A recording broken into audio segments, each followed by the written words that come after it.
Hello everyone, welcome to Tara IAS. Think IAS, think Tara.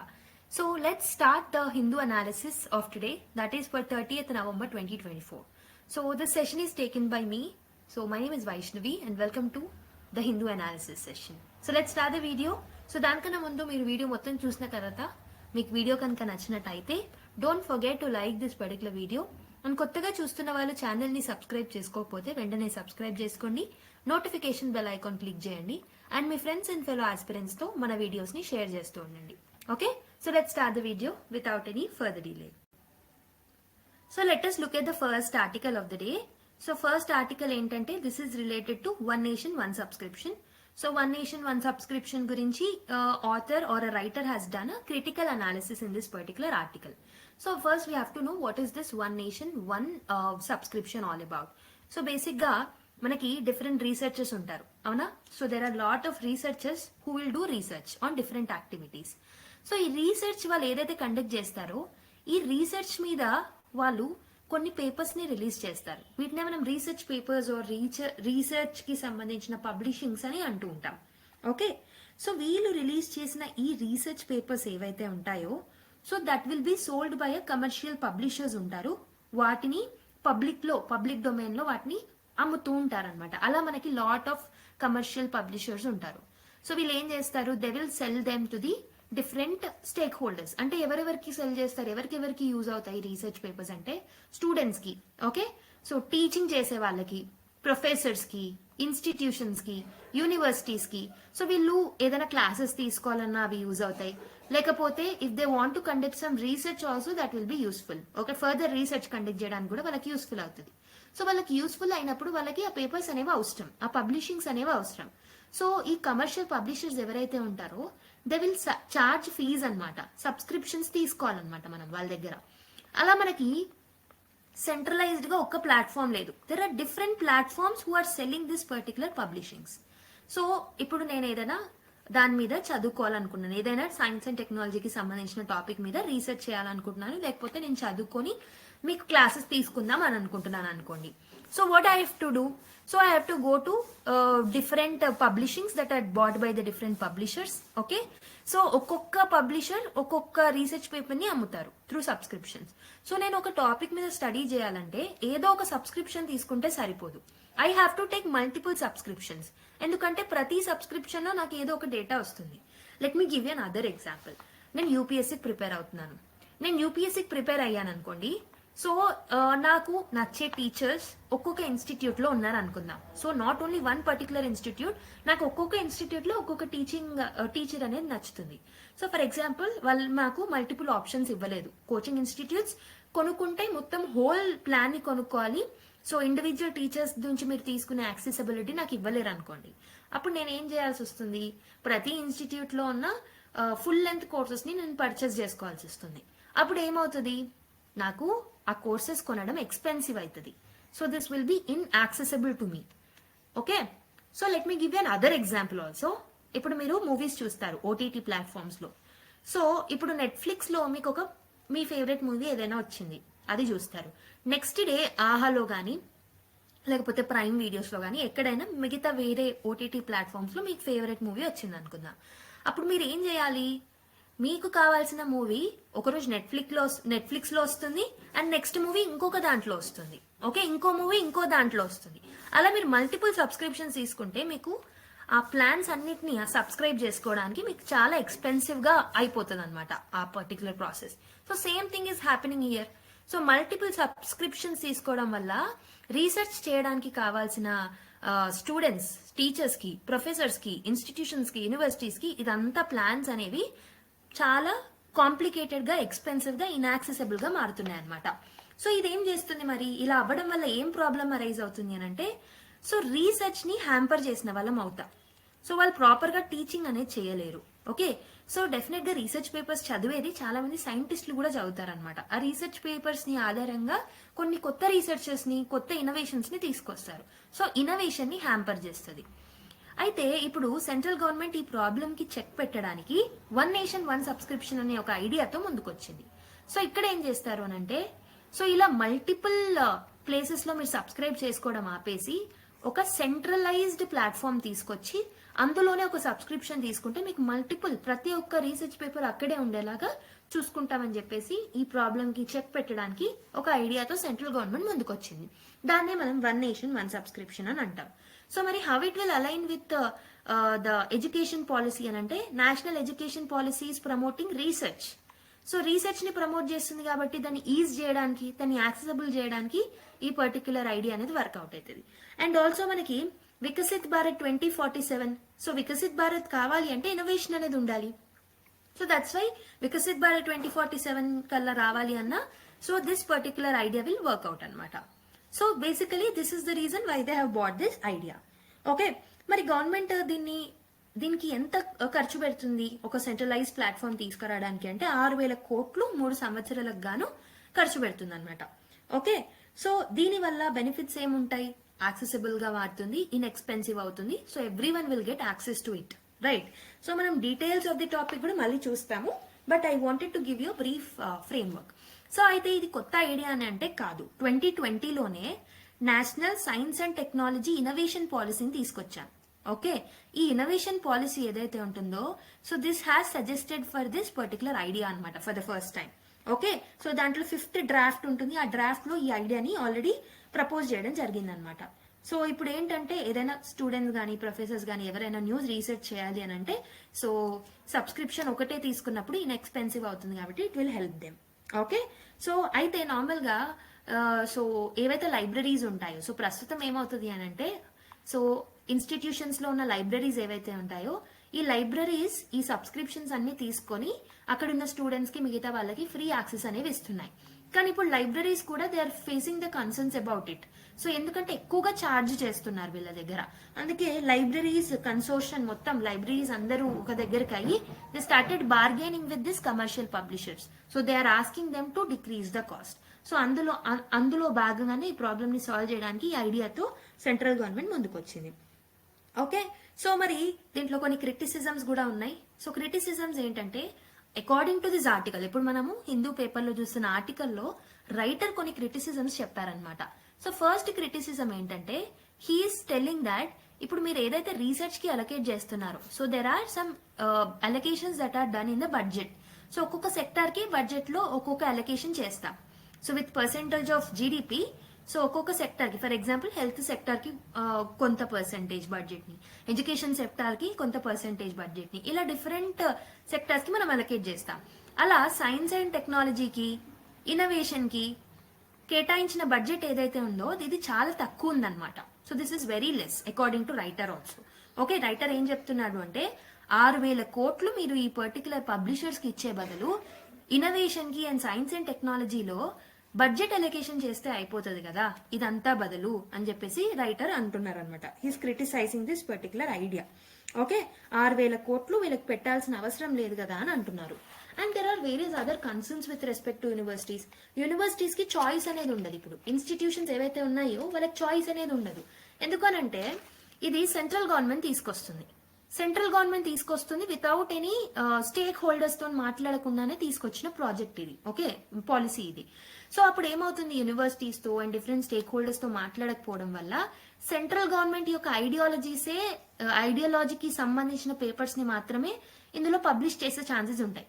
So మనకి ప్రతి ఒక్క paper ని ఈ సెంట్రల్ పోర్టల్లో పబ్లిష్ చేస్తారంటే కాదు, there are limited papers.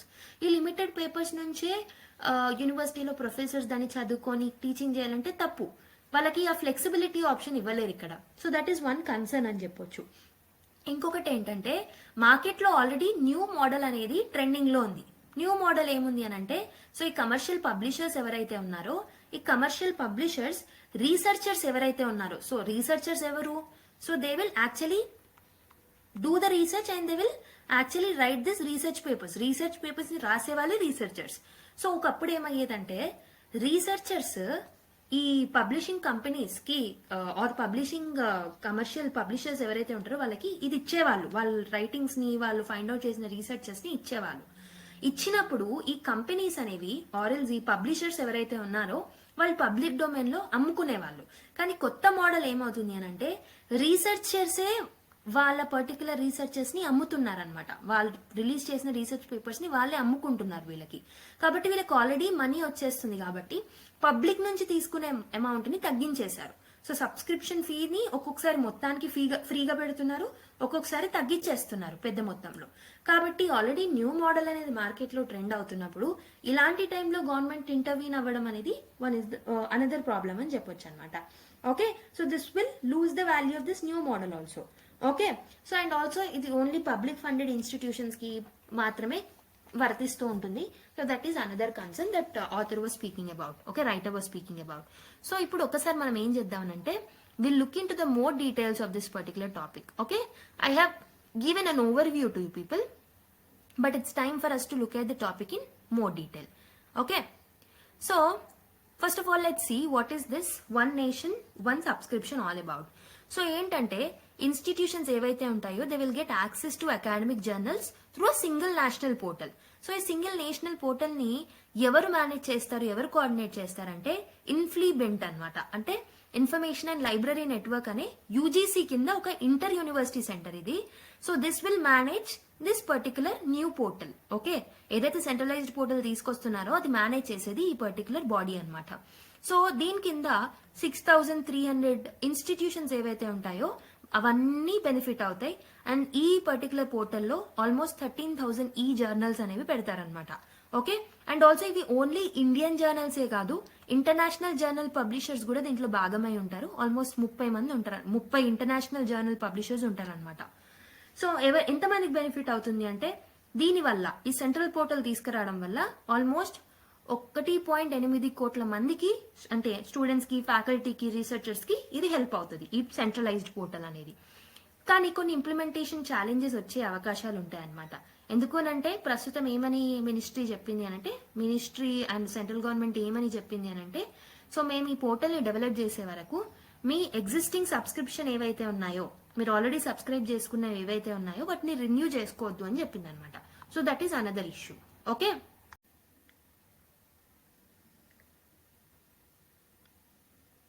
So ఈ వన్ నేషన్ వన్ సబ్స్క్రిప్షన్ వల్ల what are the potential benefit? So already చెప్పాను, కాస్ట్ సేవింగ్స్ అనేవి అవుతాయి. మల్టిపుల్ సబ్స్క్రిప్షన్స్ ప్లేస్ లో సెంట్రలైజ్డ్ ఒక సబ్స్క్రిప్షన్ తీసుకుంటే సరిపోతుంది కాబట్టి so this will benefit the users. And expanded access. So ఎవరైతే ఇంతకు ముందు అసలు నార్మల్ సబ్స్క్రిప్షన్స్ ని యాక్సెసిబుల్ చేయలేకపోయారో వాళ్ళందరికీ అలాంటి ఇన్స్టిట్యూషన్స్ కి కూడా యాక్సెసిబిలిటీ అనేది వస్తుంది. ఓకే, అడ్మినిస్ట్రేషన్ అనేది సింప్లిఫై అయింది. ఓకే, ప్రాసెస్ అనేది సింప్లిఫై అయింది కాబట్టి అడ్మినిస్ట్రేషన్ సింప్లిఫై అయింది అని చెప్పొచ్చు. Greater equity. Okay, so institutions ఇంతకు ముందు లిమిటెడ్ సోర్సెస్ ఉన్న వాటికి కూడా ఇప్పుడు యాక్సెస్ వస్తుంది కాబట్టి so this will ensure the greater equity. So this is one of the advantage అని చెప్పి. So because of one nation one subscription what are the missed opportunities? So already చెప్పాను 6,000 crores ఇక్కడ అలొకేట్ చేసే బదులు what you can do is budgetary allocation చేయొచ్చు science and technology and research లో. So that is one thing. Support for domestic journal. So ఇక్కడ మీరు ఏం చేస్తున్నారు, ఇంటర్నేషనల్ జర్నల్స్ కి కూడా ఛాన్స్ ఇస్తున్నారు కాబట్టి so their ideas may get imposed in India.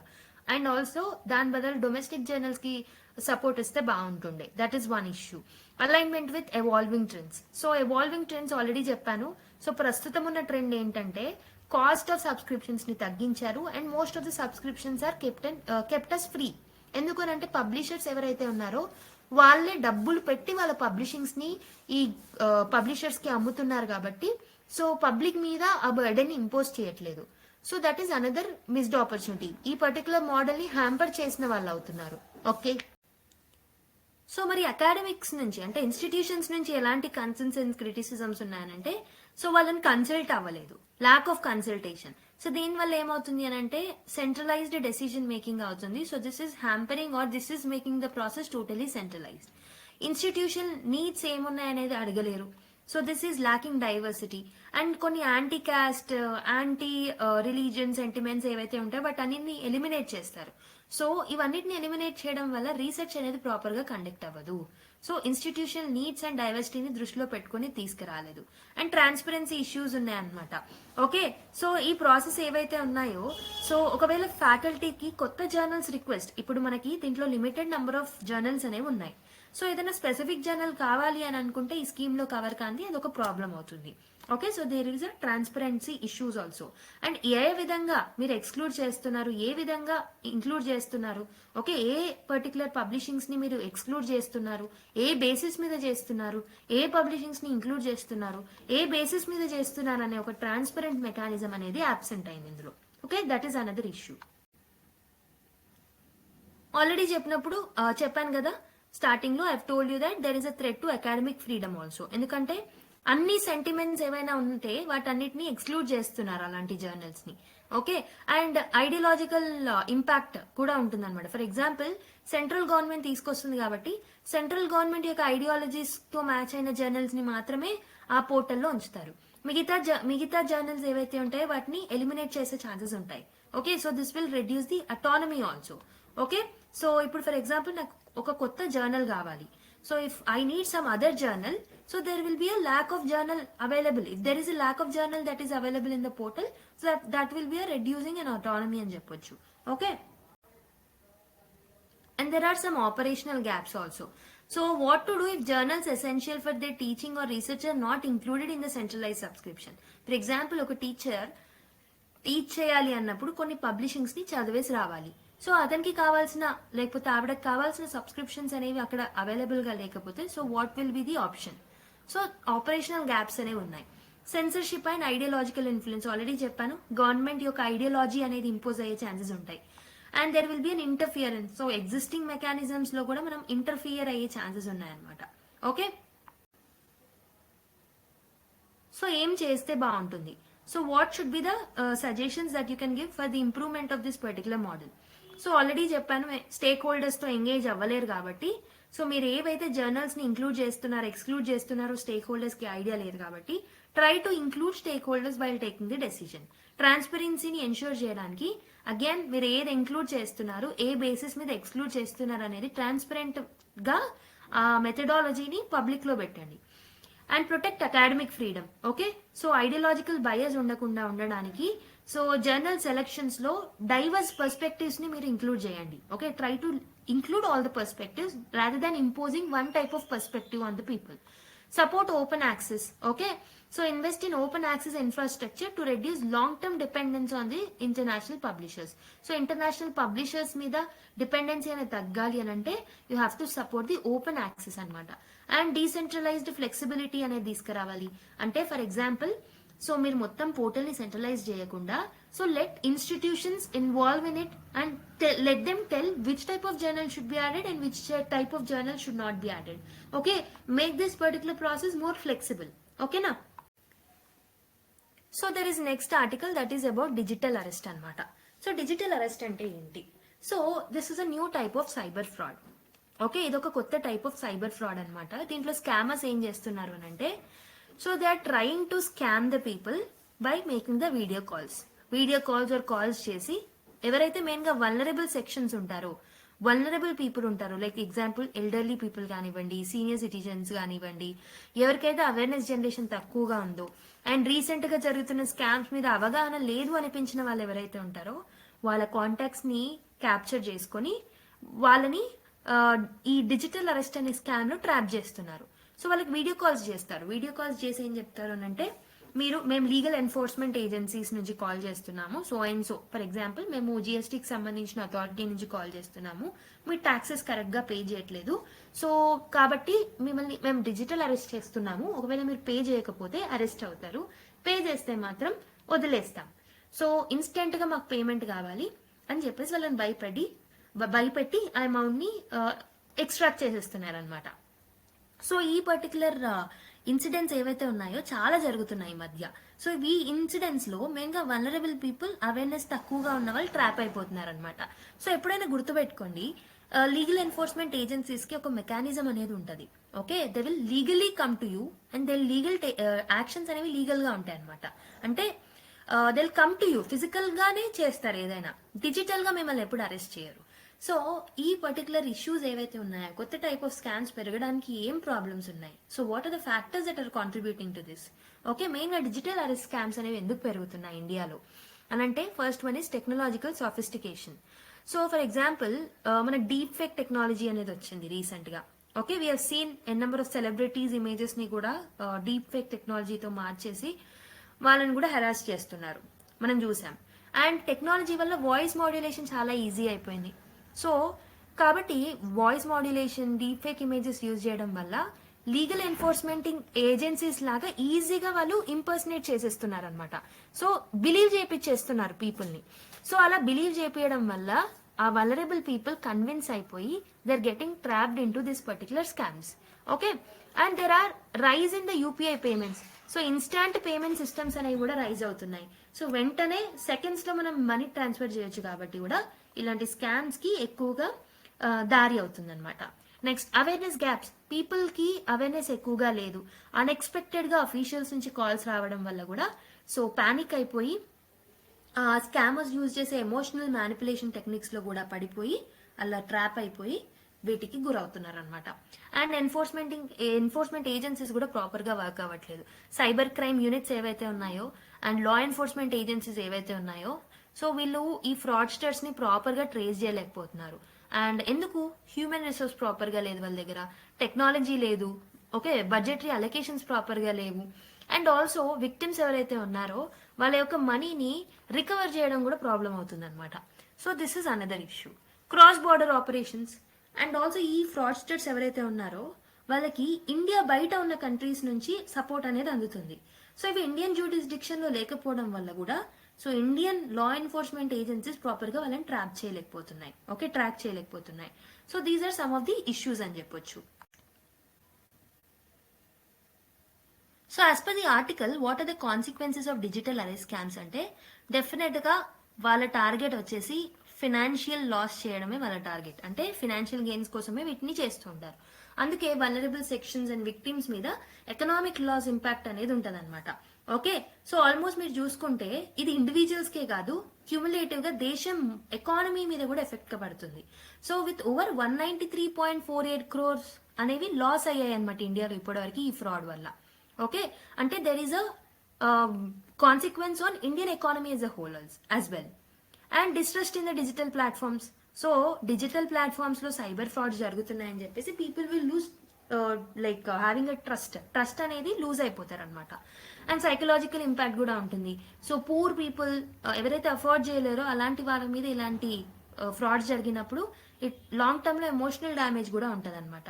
Okay, so next వచ్చేసి క్రిమినల్ ఇన్నోవేషన్. సో ఇలాంటి స్కామ్స్ అనేవి సక్సెస్ అయినప్పుడు క్రిమినల్స్ ఏం చేస్తారు అని అంటే they try to come up with more such scams. ఇలాంటివి సక్సెస్ అయినప్పుడు ఇంకో స్కామ్ కి కూడా దారయ్యే ఛాన్సెస్ ఉంటుంది. So it will further escalate the problem. Okay, so this is another issue or another consequence అని కూడా చెప్పొచ్చు. సో మరి what are the challenges in tackling digital arrest scams? వీటిని తగ్గించాలంటే ఏం చేయాలి? అవేర్నెస్ జనరేషన్ చేయాలి. పీపుల్ హ్యావ్ టు నో ఇలాంటివి వస్తాయి, వీటిని మీరు అటెండ్ చేయొద్దు అని లార్జ్ స్కేల్లో ఈవెన్ సెలబ్రిటీస్ ని, టాక్ షోస్ ని యూస్ చేసుకొని కూడా వీటిని ప్రమోట్ చేయొచ్చు. అంటే ఈ పర్టికులర్ అవేర్నెస్ జనరేట్ చేయొచ్చు. ఈవెన్ రీసెంట్ గా మనకు తెలుసు ఇన్స్టాగ్రామ్ లో అండ్ యూట్యూబ్ ఎక్సెట్రాలో ఇన్ఫ్లుయెన్సర్స్ పెరిగిపోతున్నారు. Take support from them. Okay, ask them to do the awareness campaigns through the digital media it self. Okay, next under reporting. చాలా మంది cyber crimes కి గురైన వాళ్ళు ఏమవుతున్నారంటే దే ఎంబారస్మెంట్ ఫీజ్ అయ్యి వాళ్ళు రిపోర్ట్ చేయట్లేదు. అలా కాకుండా వాళ్ళు ఒకవేళ రిపోర్ట్ చేస్తే ఇంకొకరు కూడా స్కామ్ అవ్వకుండా ఉంటారు. ఓకే, సో అందుకే ఇంకొకటి ఏంటంటే ఒకవేళ మనము కంప్లైంట్ చేసినా రికవర్ అవ్వడం కష్టమే. మన దగ్గర జ్యుడిషియల్ ప్రాసెస్లు ఎట్లుంటాయో మనకు తెలుసు. లాట్ ఆఫ్ డీలేస్ ఉంటాయి, రికవర్ అవ్వవు, వేస్ట్ ఆఫ్ టైం అని కూడా అండర్ రిపోర్టింగ్ అనేది జరుగుతుంది. రిసోర్స్ కన్స్ట్రెంట్స్ ఆల్రెడీ చెప్పాను. ఈ లా enforcement agencies and cyber crime units ఏవైతే ఉన్నాయో వాటిలో మ్యాన్ పవర్, టూల్స్, ఎక్స్పర్టీస్ అనేది ప్రాపర్ గా లేదు to investigate these cases. And legal and jurisdictional issues అనేవి కూడా ఉన్నాయి. Okay, so cross border legal coordination and enforcement అనేది ప్రాపర్ గా లేదు. నేను ఆల్రెడీ చెప్పాను ఈ ఫ్రాడ్స్టర్స్ కి సపోర్ట్ అనేది అవుట్ సైడ్ ది కంట్రీ నుంచి వస్తుంది కాబట్టి వాళ్ళని ట్రేస్ చేయడం అనేది కష్టం అవుతుంది అనమాట. So what should be the strategy to counter the digital arrest scams అంటే పబ్లిక్ అవేర్నెస్ క్యాంపెయిన్స్ చేయొచ్చు. Okay, large scale public awareness campaigns చేస్తే బాగుంటుంది. అండ్ లా ఎన్ఫోర్స్మెంట్ ఏజెన్సీస్ యొక్క క్యాపబిలిటీస్ ని కూడా పెంచొచ్చు. రెగ్యులేషన్స్ ని స్ట్రాంగర్ చేయొచ్చు. ఓకే, ఫర్ ఎగ్జాంపుల్ యూపీఐ లాంటి ప్లాట్ఫామ్ సపోర్ట్ తీసుకొని ఫ్రాడ్లెంట్ ట్రాన్సాక్షన్స్ ఏవైతే ఉంటాయో వాటిని వెంటనే బ్లాక్ చేపియాలి. అండ్ టెలికాం కంపెనీస్ ఏవైతే ఉంటాయో కాలర్ ఐడెంటిటీస్ ని కూడా వెరిఫై చేయమని చెప్పాలి. ఓకే, వాళ్ళ రోల్ కూడా ఉండాలి. ఓకే, ఇలా డిఫరెంట్ స్టేక్ హోల్డర్స్ యొక్క రోల్ ఉంటేనే ప్రాబ్లమ్ సాల్వ్ అవుతుంది. అంటే కొలాబరేటివ్ ఎఫర్ట్ కూడా ఉండాలి. ఇలా ఈ ఇన్స్టిట్యూషన్సే కాదు, మనకి ఈవెన్ సివిల్ సొసైటీ ఆర్గనైజేషన్స్ నుంచి, ఫినాన్షియల్ ఇన్స్టిట్యూషన్స్ నుంచి, టెలికామ్ ఆపరేటర్స్ నుంచి, టెక్నాలజీ కంపెనీస్ నుంచి కూడా మనకి కొలాబరేటివ్ ఎఫర్ట్స్ అనేవి అవసరం. అండ్ రిపోర్టింగ్ అనేది ప్రాపర్గా ఉండేలా చూసుకోవాలి. సో వాళ్ళ ఐడెంటిటీని రివీల్ చేయొద్దు. ఎవరైతే ఫ్రాడ్కి గురయ్యారో, విక్టిమ్స్ ఉన్నారో, వాళ్ళ యొక్క ఐడెంటిటీని బయట పెట్టకుండా వాళ్ళకి హెల్ప్ లైన్ నంబర్స్ ప్రొవైడ్ చేయడం రిపోర్ట్ చేయడానికి. సో ప్రాసెస్ని సింప్లిఫై చేయడం, రికవరీ మెకానిజమ్స్ని స్ట్రెంథెన్ చేయడం వల్ల కూడా సో దిస్ విల్ హెల్ప్ అనమాట. So these are the strategies that can be followed to counter this particular digital arrest scams.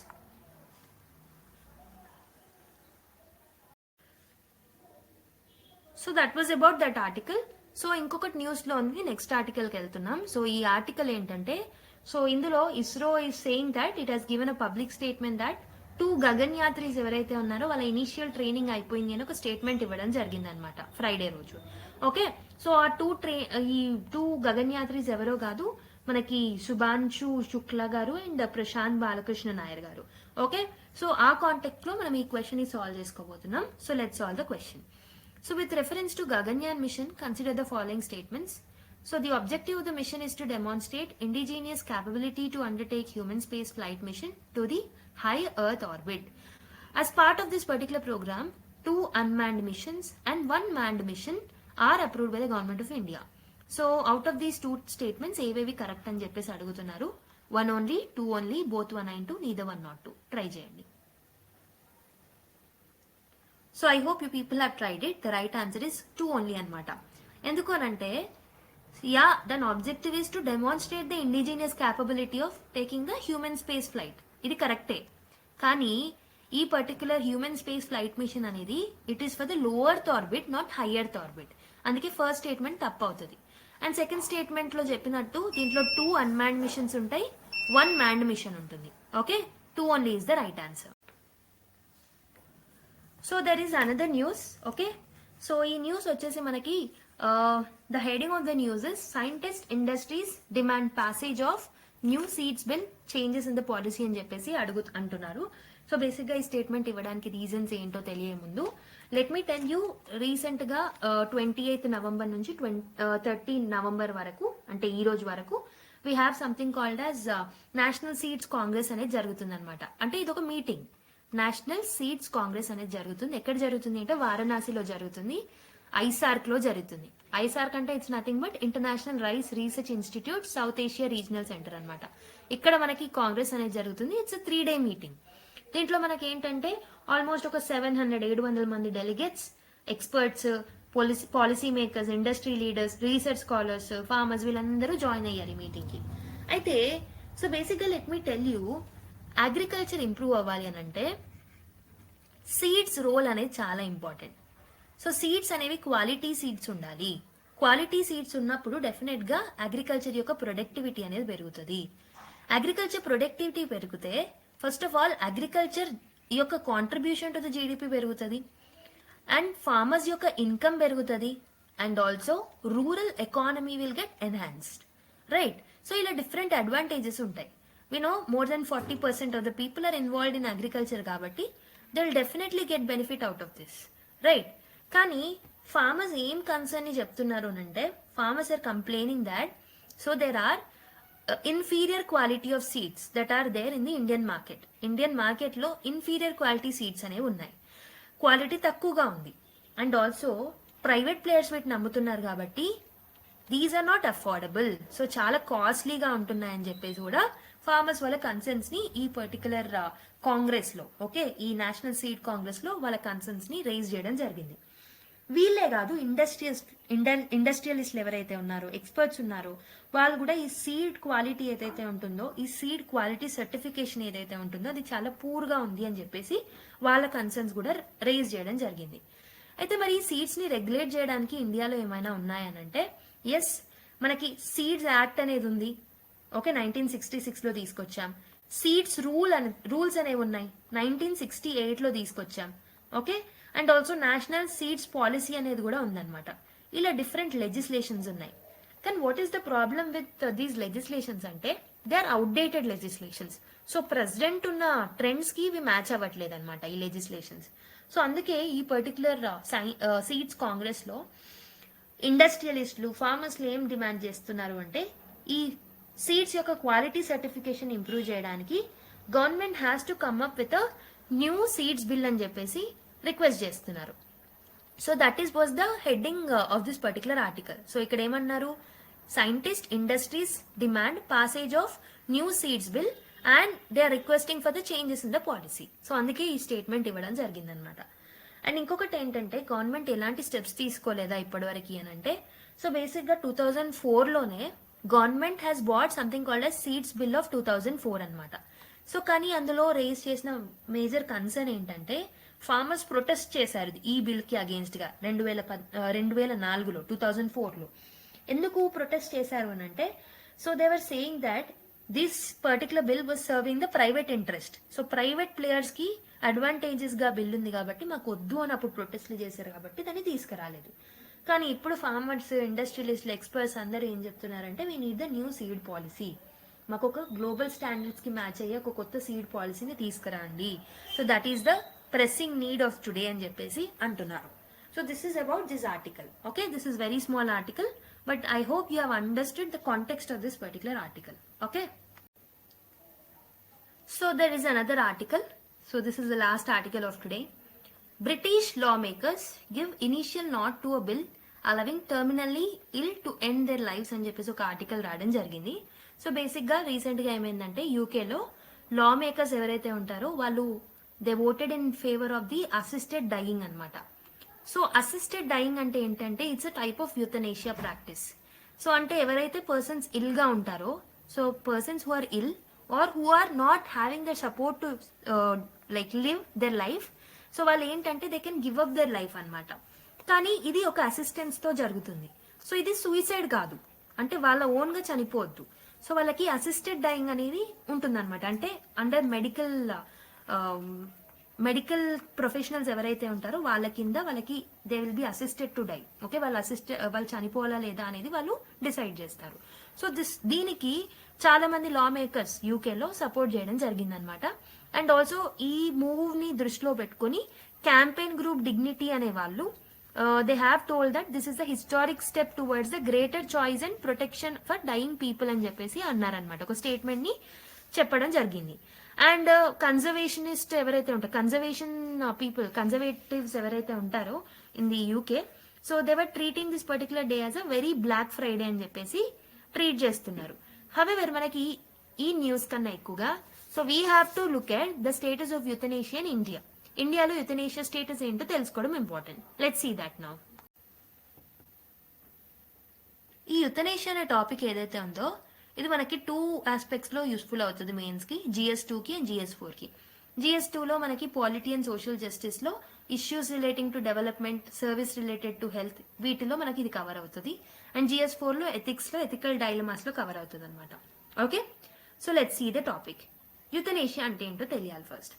Okay, so euthanasia అంటే so it involves the deliberate ending of the life to relieve a terminally ill person from the unbearable suffering. ఒక person health issues వల్ల unbearable pain ని భరిస్తున్నాడు అనుకోండి. So if ఈ euthanasia అనే process ద్వారా ఆ పర్సన్ తన యొక్క లైఫ్ ని ఎండ్ చేయడానికి ఛాన్స్ ఇవ్వడమే యూథనేషియా అనమాట. So this will not be considered as a suicide. Okay, so this will be considered legal if it is allowed. Okay, ఒకవేళ కంట్రీ అలౌ చేస్తే దాన్ని లీగల్ గా ట్రీట్ చేయొచ్చు.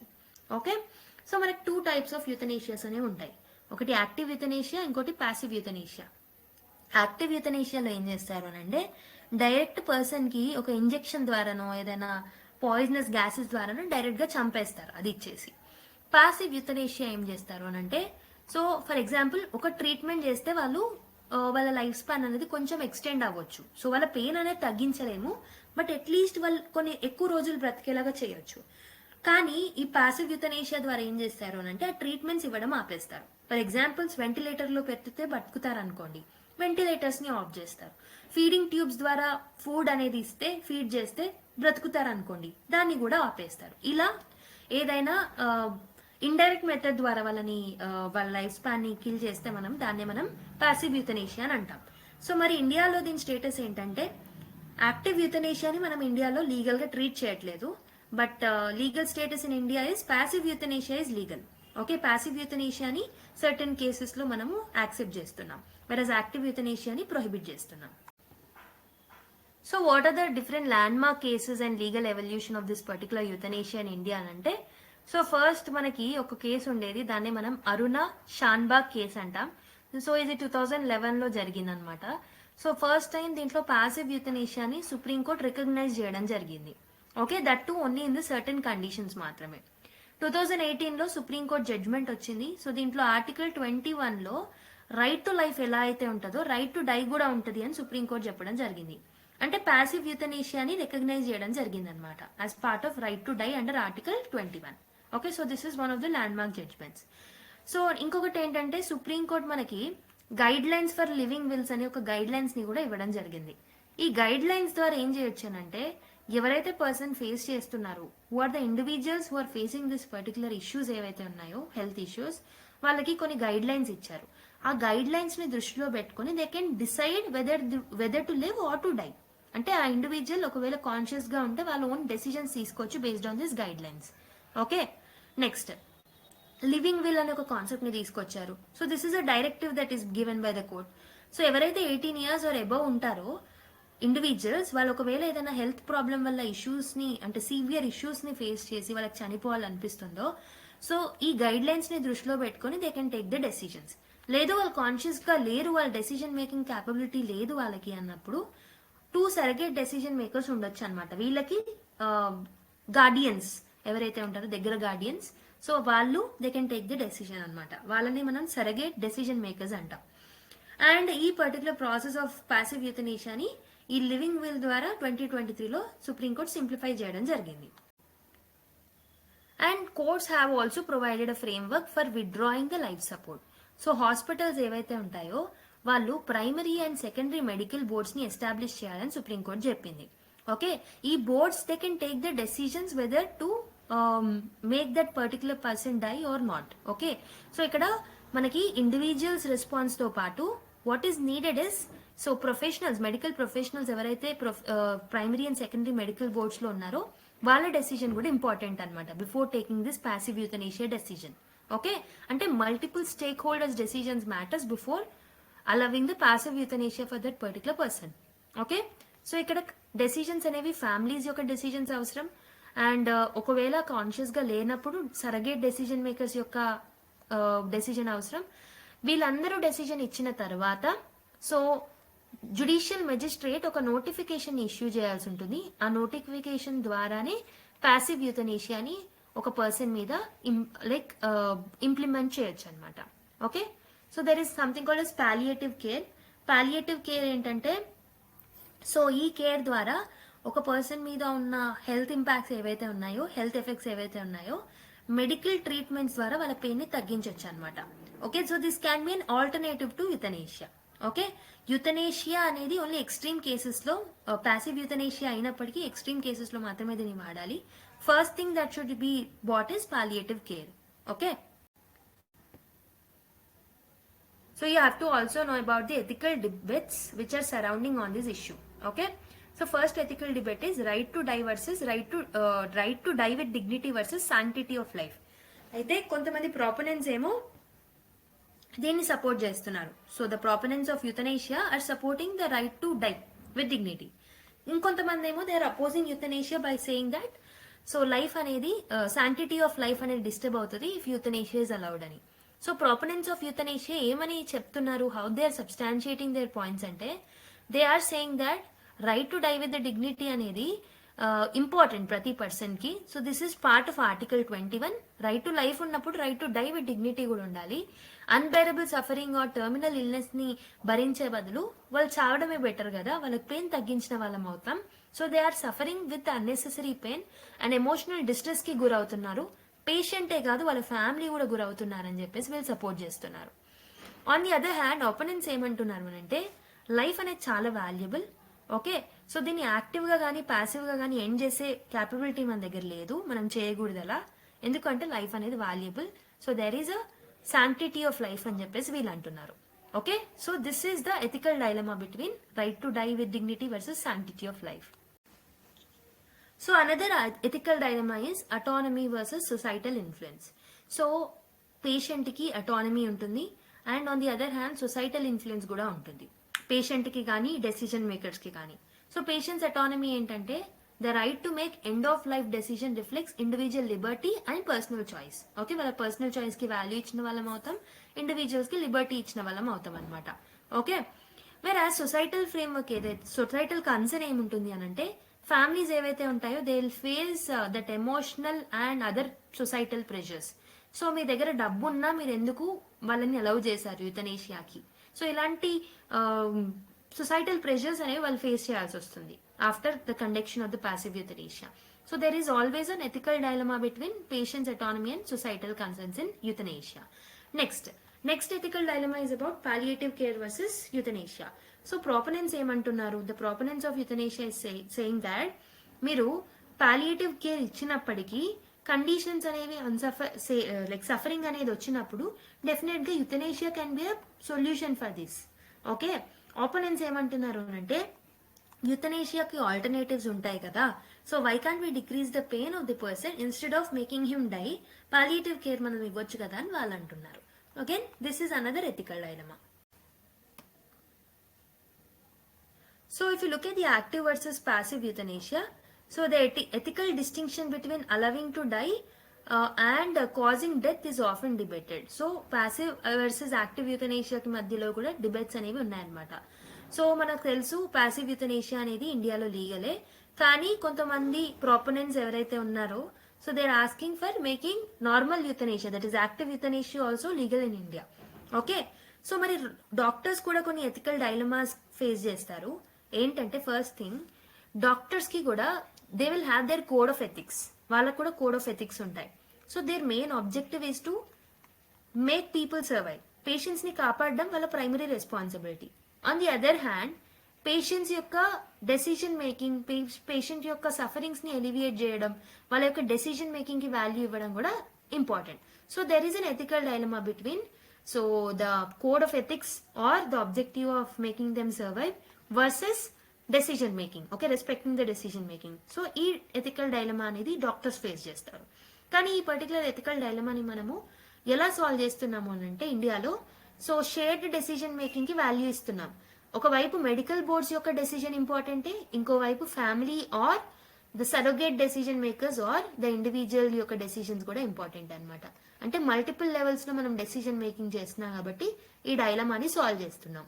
Okay, next risk of abuse versus safe guards. So already చెప్పాను. So opponents ఏమంటున్నారు అని అంటే so ఈ పర్టికులర్ యూథనేషియాని మీరు లీగలైజ్ చేస్తే ఇది మిస్యూజ్ అయ్యే ఛాన్సెస్ ఉంటాయి, వల్నరబుల్ పాపులేషన్స్ మీద దీన్ని ప్రాపర్ గా రివ్యూ చేయకముందే ఇంపోజ్ చేసే అవకాశాలు ఉన్నాయని చెప్పేసి ఆపోనెంట్స్ అంటున్నారు. But we know we have got multi-layered approval process. So medical boards, judicial notification అవసరం, ఫ్యామిలీ డెసిషన్ మేకింగ్ అవసరం, ఇండివిజువల్ కన్సర్న్ అనేది అవసరం. కాబట్టి మల్టిపుల్ వేలో మనం అప్రూవల్ తీసుకుంటున్నాం కాబట్టి ఈ ఇష్యూని మనం సాల్వ్ చేయొచ్చు. We can actually solve this ethical dilemma with this. So then what are the global perspectives? So the ethical and legal stands on euthanasia మనకి కంట్రీ టు కంట్రీ వేరీ అవుతూ ఉంటాయి అనమాట. Okay, so there are some countries who are permitting both euthanasia and assisted suicide. So already చెప్పాను assisted suicide అంటే ఏంటంటే కొన్ని countries ఏమో suicide ని అంటే పీపుల్ కి ఛాన్స్ ఇస్తాయి అనమాట, యూ కెన్ డూ సూసైడ్ అని. కొన్ని కంట్రీస్ ఏమో అసిస్టెడ్ సూసైడ్ ని ప్రమోట్ చేస్తాయి. అంటే ఏంటి, medical technicians or medical technical support తోటే వాళ్ళు వాళ్ళ ప్రాణాన్ని వదిలేయచ్చు అనమాట. సో దాన్ని మనం అసిస్టెడ్ సూసైడ్ అంటాం. సో నీదర్లాండ్, లగ్జంబర్గ్, బెల్జియం లో they are allowing both euthanasia and also assisted suicide ని కూడా వాళ్ళు అలవ్ చేస్తున్నారు అనమాట.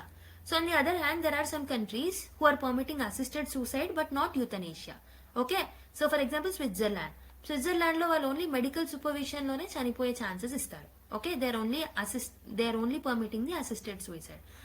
There are some countries who are having limited euthanasia. For example కెనడాలో చూసుకుంటే assisted dying including for mental ill patients ఎవరైతే ఉంటారో వాళ్ళకి అసిస్టెడ్ డైయింగ్ ని పర్మిట్ చేశారు. అంటే కొన్ని సెక్టార్స్ కి మాత్రమే, కొన్ని టైప్ ఆఫ్ పీపుల్ కి మాత్రమే యుథనేషియాని అలవ్ చేశారు కొన్ని కంట్రీస్ లో. Okay, this is limited euthanasia. And ఇంకొకటి ఏంటంటే యుఎస్ లో చూసుకుంటే US is a federal country, purely federal country కాబట్టి మనకి స్టేట్స్ కి ఎక్కువగా పవర్ ఉంటుంది. సో స్టేట్ టు స్టేట్ వాళ్ళ యొక్క ఓన్ లాస్ చేసుకోవచ్చు. సో ఒక స్టేట్ లో యుతనేషియాలో ఉంటే ఇంకో స్టేట్ లో ఉండట్లేదు, అలా అప్లికేషన్ అనేది వేరీ అవుతుంది అనమాట. ఓకే, యుఎస్ లో. So that's why we can say that they have limited euthanasia అని చెప్పొచ్చు. So there are some countries who are opposing euthanasia. For example యూకేలో సో యుతనేషియాని ఇల్లీగల్ గా ట్రీట్ చేయడం జరిగింది. అండ్ ఇప్పుడు ప్రస్తుతం కూడా యూకే పార్లమెంట్ డిబేట్ దీని మీదే నడుస్తుంది అనమాట. ఇండియాలో on the other hand only passive యుతనేషియాని మనం పర్మిట్ చేసాం under our legal framework. Okay, so కొన్ని కేసెస్ లో టెక్నాలజికల్ అడ్వాన్స్మెంట్స్ కూడా తీసుకొచ్చారు వేరే కంట్రీస్. ఫర్ ఎగ్జాంపుల్ స్విట్జర్లాండ్ లో there is something called a Sarco pod అనమాట. అంటే ఇది ఒక మెషిన్. ఈ మెషిన్ ద్వారా ఏం చేస్తారు అంటే ఎవరైతే పర్సన్ యుతనేషియా ద్వారా చనిపోవాలనుకుంటున్నారో ఈ మెషిన్ దగ్గర పెడతారనమాట వాళ్ళని. సో నైట్రోజన్ గ్యాస్ అనేది రిలీజ్ అవుతుంది. సో ఈ నైట్రోజన్ గ్యాస్ అనేది స్లో పాయిజన్ గా వెళ్ళేసి పెయిన్లెస్ గా చనిపోయేలాగా చేస్తుంది అనమాట. ఓకే, ఇది ఇన్నోవేటివ్ అయినప్పటికీ దీన్ని మిస్యూజ్ చేసే ఛాన్సెస్ అనేవి ఉన్నాయి. So that is another controversy around it. Okay, so మరి ఏం చేస్తే బాగుంటది? What kind of policy recommendations can be made? So awareness ని స్ట్రెంథెన్ చేయాలి. సో పాలియేటివ్ కేర్ టెక్నిక్స్ గురించి పీపుల్ కి తెలియాలి. లివింగ్ విల్ లో ఉన్న సజెస్ట్ చేసిన మెజర్స్ గురించి వాళ్ళలో అవేర్నెస్ తీసుకురావాలి. పాసివ్ యుతనేషియా యొక్క లీగల్ ఆస్పెక్ట్స్ గురించి కూడా పీపుల్ లో they have to bring the awareness. Okay, destigmatize the discussions. So we know that. So మనము శానిటరీ ప్యాడ్స్ యూజ్ చేస్తారు ఎప్పుడు మెన్సురేషన్ సైకిల్ ఉన్నప్పుడు. So people will use sanitary pads. So ఈ sanitary pads ఏవైతే ఉన్నాయో సో వీటిని purchase చేసినప్పుడు lot of people will actually do a multiple layer packaging తీసుకొని ఇంటికి తీసుకొస్తారు as if it is a bad thing. Okay, so whereas on the other hand lot of people will smoke. They'll smoke on roads as if it is a good thing. Okay, ఎందుకు? ఈ sanitary pads కానీ periods కానీ so this was stigmatized by people from centuries ago. కానీ nowadays awareness generations చేయడం వల్ల people are freely speaking about in the social media and freely speaking about this with their brothers and all, right? So ఇది డీస్టిగ్మటైజ్ చేయడానికి ప్రయత్నాలు చేస్తున్నాం మనం already through advertisements ద్వారా కానివ్వండి, even through celebrity talk shows కానివ్వండి, ఇలా డిఫరెంట్ ఐడియాలజీస్ తో మనం దీన్ని డీస్టిగ్మటైజ్ చేస్తున్నాం.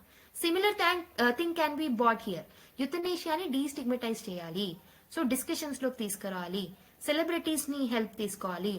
So nowadays we are using Instagram influencers అనే ట్రెండ్ పెరుగుతుంది.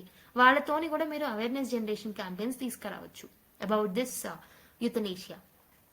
పాలియేటివ్ కేర్ మీద కూడా ఎంఫసైజ్ చేయాలి. Okay, high quality palliative care మీద ఇన్వెస్ట్ చేయడానికి ప్రయత్నించాలి country. So that this can be an alternative to euthanasia. And certain safeguards and monitoring అనేది ఉండాలి. మెడికల్ బోర్డ్స్ తీసుకునే డెసిషన్స్ మీద జ్యుడిషియల్ ఓవర్ సైట్ అనేది అవసరం. ఓకే, సో వెంటనే డెసిజన్ మేకింగ్ ని ఒప్పుకోకుండా ఇట్ షుడ్ టేక్ టైం, కొద్ది టైం, ఎక్కువ టైం కాదు, మరీ ఎలాంగేట్ చేయొద్దు, కొద్ది టైం తీసుకొని there should be a proper judicial oversight before taking a decision on euthanasia. And process అనేది టోటల్ గా ట్రాన్స్పరెంట్ గా ఉండడానికి ప్రయత్నించాలి so that public will trust this particular process. And global harmonization అవసరం. Global లెవెల్లో international dialogues అనేవి conduct చేయాలి, international agreements, international conferences conduct చేయాలి. యుతనేషియా బ్యాన్ చేయాలా, ఇంప్లిమెంట్ చేయాలా, is there any country which is having a best practice, ఇవన్నీ చూసుకొని we can actually bring the changes in it. So with that we have finished that particular article. Now let us see one mains question related to euthanasia.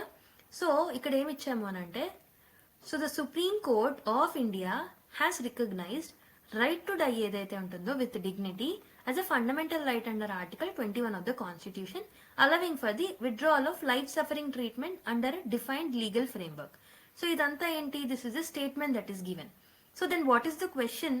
Question is asking about discuss the ethical dilemmas faced by doctors, families and policymakers in implementing this particular right.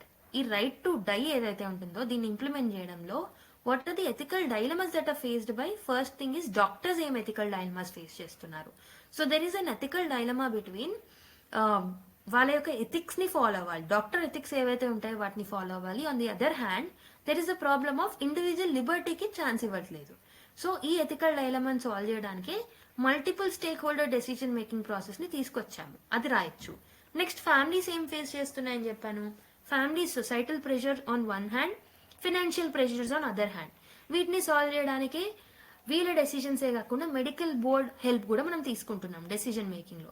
Policy makers కూడా వీటి మీద policies తీసుకోవడానికి they are facing problems. Policy makers ఎందుకు problems face చేస్తున్నారు? So role of opposition parties నుంచి stress వచ్చే అవకాశాలు ఉన్నాయి. People will feel that right to డైని లీగల్ రైట్ గా లేకపోతే కాన్స్టిట్యూషనల్ రైట్ గా చేసినట్టయితే వీటి మీద ఏదైనా పాలసీస్ తీసుకొస్తే పీపుల్ సైడ్ నుంచి రెసిస్టెన్స్ వచ్చే అవకాశాలు ఉంటాయి. ఇలా ఎథికల్ డైలమాని సాల్వ్ చేయడానికి మనం ఏం చేయొచ్చు? అవేర్నెస్ జనరేషన్ చేయొచ్చు. So you can actually make people aware about the global practices that are there. Okay, so ఇలా చేయొచ్చు ఈ ఎథికల్ డైలమాస్ ని సాల్వ్ చేయడానికి. So next part of the question అదే, how can these ethical dilemmas be solved while balancing the principles of autonomy, beneficence and the sanctity of life. Sanctity of life ని balancing the principles of autonomy, beneficence and the sanctity of life ని దృష్టిలో పెట్టుకొని ఎలాంటి measures ని మీరు suggest చేస్తారు? Already చెప్పాను, awareness campaigns చేయొచ్చు, లీగల్ ఫ్రేమ్వర్క్స్ ని స్ట్రెంథెన్ చేయొచ్చు. ఓకే, మెడికల్ బోర్డ్స్ తీసుకునే డెసిషన్స్ మీద జ్యుడిషియల్ ఓవర్ సైట్ ని పెంచాలి. ఓకే, శాంటిటీ ఆఫ్ లైఫ్ ని మనం ప్రొటెక్ట్ చేయాలి అని అంటే first of all we have to bring some measures in the health sector లో. ఓకే, పాలియేటివ్ కేర్ యొక్క ప్రెజెన్స్ ని పెంచాలి. పాలియేటివ్ కేర్ యొక్క దాని మీద ఇన్వెస్ట్మెంట్ గవర్నమెంట్ పెట్టాలి. Okay, more technological measures can be bought. Okay, health technology మీద ఎక్కువగా ఎంఫసైజ్ చేయాలి, హెల్త్ బడ్జెట్ ని పెంచాలి. సో ఇవన్నీ చేయడం వల్ల ఏమవుతుంది? We can actually ensure autonomy, beneficence and sanctity of life as well. So ఇలా మీరు ఎండ్ చేయొచ్చు ఆన్సర్ని. So this is how you can approach this particular question. So this will be a part of GS4. Okay, GS4 లో ఇలాంటి question అడిగే chances ఉన్నాయి. Okay, so అదనమాట ఈరోజు video. I hope I have comprehensively discussed the topics in detail. మీకు అర్థమయ్యాయని అనుకుంటున్నాను. So if you feel that this particular video is helpful to you people, definitely like చేయడం మర్చిపోద్దు. And also please subscribe to our channel, click the notification bell icon and leave your comment in the comment box. Okay, leave your feedback mainly. Okay, so me friends and fellow aspirants తో కూడా మన videos ని share చేయండి. Thank you everyone, keep smiling. Let's meet in the next class. Bye bye and take care.